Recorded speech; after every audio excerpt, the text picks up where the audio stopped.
Everyone around you is screaming. The stadium is shaking. Someone just scored, apparently.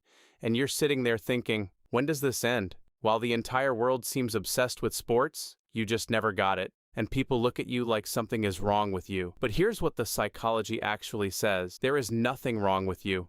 In fact, it says something very interesting about how your brain works. There's a certain kind of person who has spent their whole life quietly nodding along, pretending to care about a game, laughing at the right moments, saying, "Yeah, that was a great play," not really knowing what just happened, not because they're dishonest, but because the alternative, admitting they genuinely don't feel it, somehow feels like a social crime. And the strange thing is, nobody ever asks why some people connect with sports and others simply don't. It's just assumed that if you don't, something went wrong with you. You're too boring, too cold, too disconnected from normal human experience. Society has decided that loving sports is the default, and if you miss that setting, you're running on broken software. But that's not what the psychology says at all. What the research actually shows is that sports fandom isn't a universal human experience. It's a specific psychological and neurological response, and not everyone is wired to have it. A 2012 study published in the Journal of Sport Behavior found that fan identification is deeply tied to social identity, to a person's need to belong to a group larger than themselves. Sports, for many people, becomes a vehicle for that belonging. The team becomes the tribe. The win becomes a shared emotional event. The loss becomes communal grief. But here's the part nobody talks about. Not everyone processes belonging that way. Some people find their tribe in ideas, in creative work, in one-on-one conversations that go too deep for a sports bar. Some people's nervous systems simply don't produce that same tribal activation when a ball crosses a line. And neuroscience gives us a reason for that. Research on dopamine response patterns shows that people vary significantly in what triggers their reward system. For some, a last-second goal produces a neurological high similar to a personal achievement. Their brain literally can't tell the difference between the team winning and them winning. Psychologists call this burgeoning, basking in reflected glory. It's a real cognitive mechanism, and for people who are wired for it, sports fandom isn't a choice, it's chemistry. For people who aren't wired that way, the game just stays a game. And if you trace that difference back far enough, you usually find something interesting. People who don't connect with sports often grew up in environments where internal experience was more prominent than group experience. Maybe they were readers, thinkers. Maybe their household didn't have games on every Sunday. Maybe they were drawn early to things that rewarded individual attention: music, art, science, writing, building things.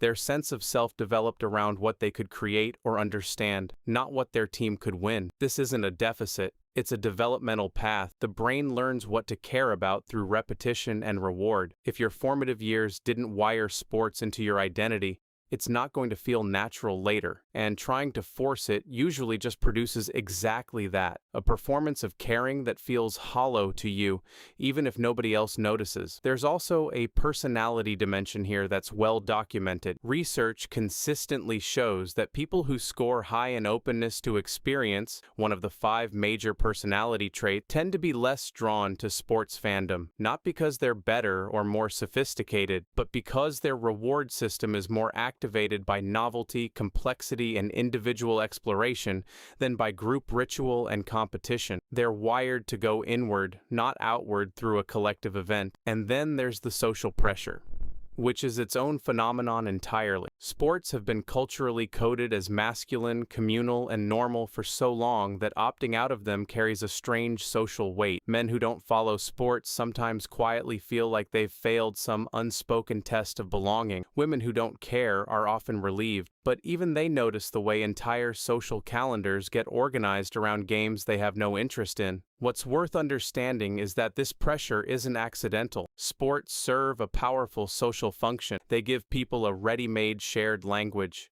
a topic that works at any table, with any stranger, in any city.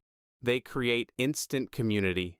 And for a society that struggles with genuine connection, that's enormously valuable. Sports are, in many ways, a social technology. They solve the problem of how strangers bond. If you don't use that technology, you're not broken. You just need a different one. And the people who don't rely on sports for connection are often the ones who've learned, sometimes slowly and sometimes painfully, how to create real connection without a shortcut. That's actually one of the quieter strengths that tends to show up in people who never got swept up in the sports world. They tend to be unusually good at depth, at conversations that move past the surface, at finding meaning in things that don't come with a scoreboard. Research in psychology suggests that people who are less group identity driven are often more comfortable with ambiguity, more tolerant of complexity, and more likely to sit with a question rather than need a clean resolution. Those aren't small things. In a world that's constantly demanding you pick a team, in sports, in politics, in everything, the ability to stay curious without needing a side to root for is genuinely rare and genuinely useful. So if you've spent years feeling like you're missing something everyone else has, you're probably not missing it. You're just wired differently.